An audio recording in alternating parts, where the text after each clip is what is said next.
Hi guys, my name is Tatiana Illis. I'm Sint Maarten's first female world championship swimmer, and I'm here to give you all my favorite tips for swimming with natural hair.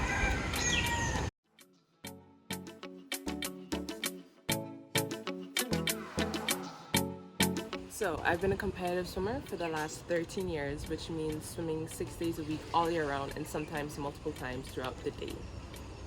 Chlorine is harsh on all hair types, but especially on black hair, since it's already prone to being super dry. So, this is my routine for maintaining length with 4B hair. First off, I always arrive to the pool with my hair already in a protective style. This is so it fits better under my cap, but also so it doesn't dry out quite as much. My go-to hairstyle is braids because I feel like they actually hold moisture way better than two-strand twists. After I put down my bag, I'll head over to the showers and I'll wet my hair before I actually get into the pool. This way my hair will absorb less chemical water since it's already soaked in fresh water. After I wet my hair, the next thing I'll do is put some conditioner in just to create a barrier and add some more moisture so it doesn't dry out too badly from the chemicals.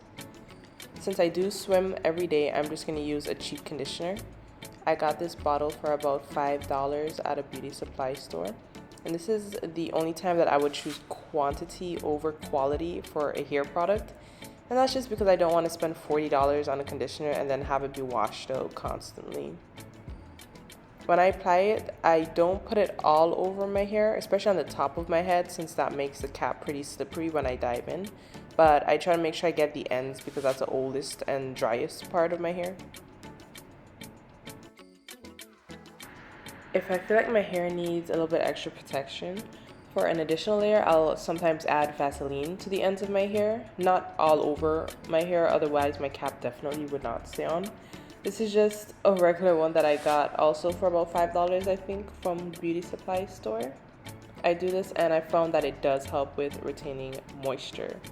And after I put it on my ends, when I put my hair in a bun, I like to tuck the ends into the middle of the bun. So for hair ties, there are the thicker ones and then there are the thinner ones.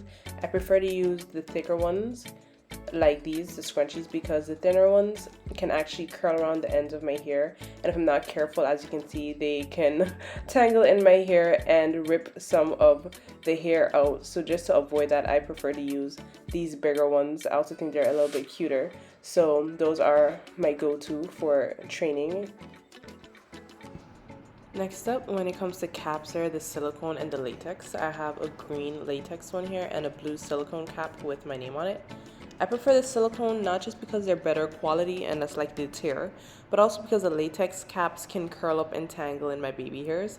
And I've definitely ripped out some hairs in the past when I wasn't being too careful with taking off my cap. I don't have this problem with silicones, so they're definitely my preference. Then I have my trusty assistant slash camera woman come over and help me get capped, and I'm ready to train.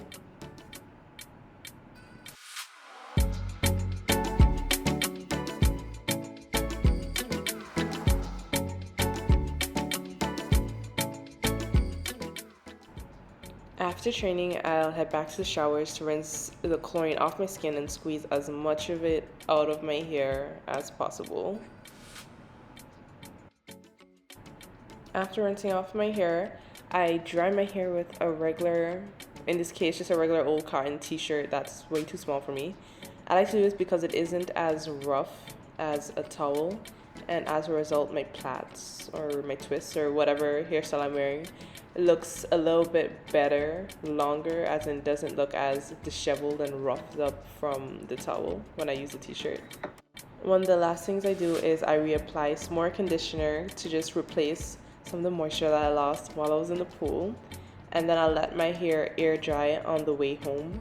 I don't like to keep my hair wrapped up in a towel since I found that keeping it wrapped up when I swim as often as I do will have it take on this weird sort of smell that's kind of like fermented water almost. So I just let it air dry on its own.